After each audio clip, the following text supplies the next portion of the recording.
शुक्रगुजार हैं कि आपने आज मोहम्मद के शहर से शिफा भेजी है। जो मोदी है तो मुमकिन है कहते थे, आज ऑक्सीजन नहीं है अस्पतालों में, मोदी जी के मन की बात से काम चला लेंगे क्या?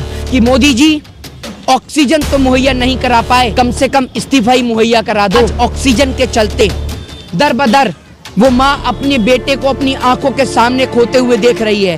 कोई बेटा अपनी माँ को खोते हुए देख रहा है डॉक्टर से कि एक बार चेक तो कर लो कि मेरे पिता की सांस चल भी रही है या नहीं चल रही है। मोहम्मद के शहर से हवा आ रही है, जीवनदायी संजीवनी ऑक्सीजन आ रहा है। दोस्तों नमस्कार, मैं हूं आपका दोस्त जाहिद, आप देख रहे हैं डेली इन।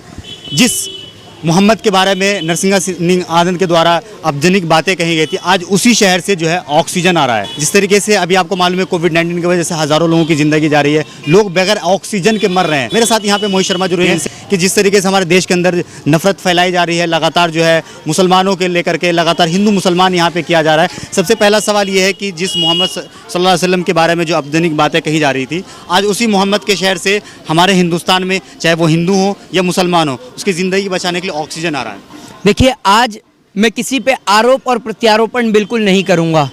ये समय, जिस समय पूरे देश के अंदर देशवासियों को एक साथ एकजुट होकर एक भाई की हैसियत से, एक पिता की हैसियत से आज पूरे हिंदुस्तान के साथ खड़ा रहना है।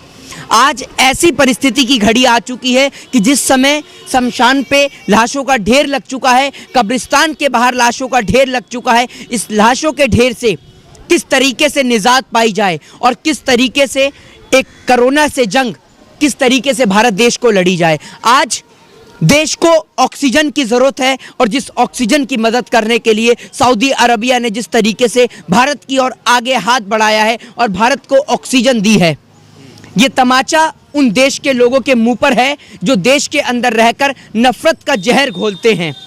सऊदी अरबिया, जहां पर 99% मुस्लिम आबादी निवास करती है, आज उसने एक इंसानियत के नाते, एक मानवता के नाते देश को बचाने के लिए ऑक्सीजन को लेकर एक हाथ बढ़ाया है, नेकी का एक हाथ बढ़ाया है। और इस नेकी के हाथ में पूरे विश्व से हम गुहार लगाते हैं कि वो हिंदुस्तान के साथ स्टैंड होकर खड़ा रहे, क्योंकि जब हम इस जंग से लड़ पाएंगे, जब हमारे देश के अंदर नफरत को दूर किया जाएगा और देश का हर एक नागरिक साथ खड़ा होगा एक दूसरे नागरिक के साथ में, वो जाति और धर्म के नाते नहीं, इंसानियत और मानवता के नाते। और मोदी जी को कहना चाहूँगा कि मोदी जी ऑक्सीजन तो मुहैया नहीं करा पाए, कम से कम इस्तीफा ही मुहैया करा दो, क्योंकि आप ऑक्सीजन तो दे नहीं पा रहे। आत्मनिर्भर भारत है, खुद ही जी लेगा, क्योंकि आज ऑक्सीजन के चलते दर बदर वो माँ अपने बेटे को अपनी आंखों के सामने खोते हुए देख रही है। कोई बेटा अपनी माँ को खोते हुए देख रहा है। कोई कह रहा है कि एक बार डॉक्टर से कि एक बार चेक तो कर लो कि मेरे पिता की सांस चल भी रही है या नहीं चल रही है। वो लोग जो देश के अंदर कहते थे मोदी है तो मुमकिन है, एक बार अस्पताल के बाहर जाकर आज कहकर दिखा दो कि मोदी है तो मुमकिन है। आप लोगों को पता चल जाएगा कि मोदी है तो लाशों के ढेर मुमकिन है। लेकिन आज इन सब बातों को ना किया जाए तो बेहतर है, क्योंकि आज देश एक बहुत बड़ी परिस्थिति से जूझ रहा है और हमें इस परिस्थिति से भारत को, इंडिया को निजात दिलानी है। और अगर निजात सोशल डिस्टेंसिंग से मिलती है तो हम भी पालन करेंगे। अगर निजात मास्क से मिलेगी तो बिल्कुल मेरी जेब में है, और जब मैं अगर आपको बोल रहा हूँ तो मैंने मास्क नहीं लगाया है, लेकिन अगर मास्क से निजात मिलेगी तो हम मास्क भी लगाएंगे। लेकिन बेशर्त सरकार की जो जिम्मेदारियाँ हैं, सरकार को भी उन जिम्मेदारियों का पालन करना चाहिए। समझ रहे हैं? अगर ये मास्क से लोगों की जान बचती है तो हम भी लगाते हैं, हम भी इस जंग में देश के साथ स्टैंड के साथ खड़े हैं। लेकिन सरकार की जो जिम्मेदारियां हैं कि देश के अंदर लोगों को ऑक्सीजन मुहैया कराने की, बेड मुहैया कराने की, सरकार अपनी जिम्मेदारियों से हाथ परे नहीं कर सकती। आज पूरा देश इस महामारी से जूझ रहा है और प्रधानमंत्री मोदी बंगाल में रैली करें या बांग्लादेश जाएं तो ये बिल्कुल भी ठीक नहीं लगता। और देश के अंदर की जो परिस्थिति है हिंदू मुस्लिम को लेकर, विदेशी मीडिया ने जो है प्रधानमंत्री मोदी को फेल्योर बताया। हमारा हिंदुस्तान जहन्नुम नहीं, हमारे हिंदुस्तान को जहन्नुम बनाने वाले इस देश के कुछ नेता हैं। घर के अंदर अगर कोई एक सांप घुस जाए तो लोग यूं नहीं कह सकते कि पूरे घर में सबको ढसने वाले लोग हैं, उस सांप को दूर किया जाता है। घर में अगर कोई एक व्यक्ति जहर घोलता है तो घर के सभी लोग खराब नहीं होते। समझ रहे हैं? हमारा हिंदुस्तान आज परिस्थिति से जूझ रहा है और हमें इस बात का यकीन है कि हम इस परिस्थिति से जल्द बाहर निकलेंगे। और उन लोगों के लिए कहना चाहता हूं जो मोदी है तो मुमकिन है कहते थे, तो आज ऑक्सीजन नहीं है अस्पतालों में, तो मोदी जी के मन की बात से काम चला लेंगे क्या? ऑक्सीजन तो नहीं है, मन की बात से काम चलेगा तो बताइए। और जिस बच्ची ने गुल्लक फोड़कर पीएम केयर फंड में पैसा दिया था, आज आप उस बच्ची के लिए क्या कहेंगे? आज उस बच्ची को ऑक्सीजन का सिलेंडर मुहैया नहीं हो पा रहा है, तो क्या ये हमारे देश के लिए एक गंभीर प्रश्न और सवाल खड़ा नहीं होता? और आपको एक बात बता दूं कि भैया देश के अंदर देश के गृह मंत्री, बाप बंगाल में, बेटा आईपीएल में और देश आईसीयू में है। यानी देश के गृह मंत्री जी या बंगाल में रैलियां कर रहे हैं, उनका बेटा आईपीएल देख रहा है और पूरा देश आईसीयू में जूझ रहा है, लेकिन इन्हें कोई भी रद्दी भर फर्क नहीं पड़ता। लेकिन देशवासियों से निवेदन है कि आज हिंदू मुस्लिम सिख ईसाई छोड़कर आज हिंदुस्तान को बचाने के नाते आप सभी एकजुट होइए, एक साथ खड़े होइए और देश में एक नेकी की मिसाल को कायम करिए, क्योंकि अगर वतन नहीं रहेगा तो आप और हम लड़ाई कहाँ करेंगे? तो अगर हमें लड़ाई जो भी है उस लड़ाई को भूल के आज नेकी का एक रास्ता अपनाना है, लोगों को गले से लगाना है। अगर कोई अस्पताल में मजबूर है तो उसकी मदद कीजिए, कोई भूखा है तो रोटी दीजिए, प्यासा है तो पानी दीजिए, और अगर आप ऑक्सीजन मुहैया करा सकते हैं तो ऑक्सीजन मुहैया कराइए, उन्हें बेड दिला सकते हैं तो बेड दिलाइए। योगी आदित्यनाथ जो है लगातार ये दावा कर रहे हैं कि यूपी के अंदर, उत्तर प्रदेश के अंदर सब कुछ ठीक चल रहा है, यहाँ पे हॉस्पिटल भी हैं, यहाँ पे बेड भी है, वेंटिलेटर भी है, सब कुछ ठीक चल रहा है। देखिए, नो कमेंट्स, कुछ नहीं बोलना चाहूंगा उसके लिए। आज आपको लगता है कि देश में लाशों का अंबार लग चुका है, और आज भी अगर हम आरोप और प्रत्यारोपण करें तो बहुत गलत है। हमारी चुप्पी उनके मुंह पे कड़ा तमाचा है, देश के नेताओं पे कड़ा तमाचा है। जिस बाप ने बेटे को खो दिया, उस बाप के दर्द को आप नहीं समझ पाएंगे, देश के नेता नहीं समझ पाएंगे। समझ रहे हैं? सिर्फ सांत्वना देने से कुछ नहीं होगा।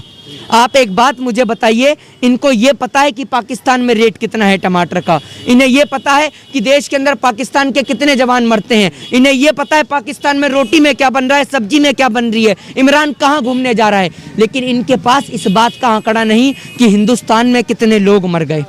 मोदी मीडिया लगातार सरकार की नाकामी क्यों छुपा रही है? वो आपकी और मेरी दिखाएगी क्या?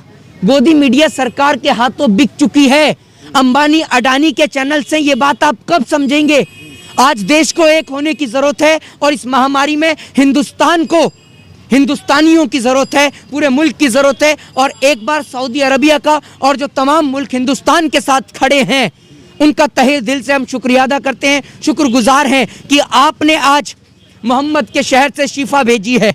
वो शिफा जो आज लोगों की जान बचा रही है, ये आज बहुत बड़ा नेकी का काम है। क्या वो वैसे ये जान सिर्फ मुस्लिमों की नहीं, हिंदुओं की भी बच रही है, सिखों की भी बच रही है, ईसाइयों की भी बच रही है। क्या वो जो लोग नफरत फैलाते हैं उनके मुंह पर तमाचा, जैसे नरसिंहा सिंह आनंद हो गया, जो नफरत फैलाते हैं दूसरे धर्म को लेकर? हम भी हिंदू हैं, हमारे भी आज भाइयों की जान बच रही है अस्पताल के अंदर, मुस्लिम भाइयों की भी जान बच रही है। और ये थोड़ी है कि अगर आज सऊदी अरबिया से ऑक्सीजन आई है तो आप हिंदू और मुस्लिम के नाते वो लेने को मना कर देंगे। जो रेमडेसिविर जो इंजेक्शन है, जो बहुत जो सिप्ला कंपनी का जो इंजेक्शन है, वो सिप्ला कंपनी मुस्लिम की है, तो क्या आप इंजेक्शन लेने से मना कर देंगे? नहीं ना। तो नफरत को दूर करिए, लोगों को गले लगाइए, और प्यार एक ऐसी चीज़ है, प्रेम एक ऐसी चीज़ है कि अगर हिंदुस्तान एक साथ खड़ा होगा तो हम किसी भी जंग से लड़ सकते हैं, चाहे वो हिंदुस्तान को बचाने की लड़ाई हो, चाहे फिर वो आज़ादी की लड़ाई हो। आखिरी सवाल है, प्रधानमंत्री मोदी पश्चिम बंगाल के अंदर रैली करते तो मास्क नहीं लगाते, वहीं पर अगर एक रूम के अंदर बंद होकर मीटिंग करते तो वहां पे मास्क। देखिए, ये बात मैं भी जानता हूं कि 5 रुपए वाले मास्क से कोरोना रुकने वाला नहीं है, लेकिन अगर देश को लगता है, देश के बीजेपी के नेताओं को लगता है कि इससे कोरोना रुकेगा, सोशल डिस्टेंसिंग से कोरोना रुकेगा, तो हम आपके साथ हैं। लेकिन आप लोगों को बेड तो मुहैया कराइए। आप कश्मीर में प्लॉट दिलाने की बात करते हैं, लेकिन आपकी सरकार की औकात अस्पताल में बेड दिलाने की नहीं है, तो क्या आपको शर्म नहीं आती इस हिंदुस्तान में रहकर?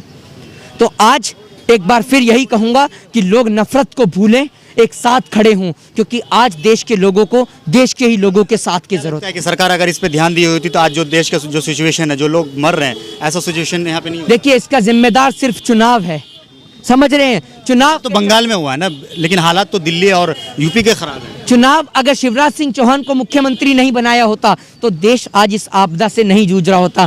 हमारा किसान मर रहा है, सरहद पे हमारा जवान मर रहा है, लेकिन आज कोई देश में उनके लिए आवाज उठाने वाला नहीं है।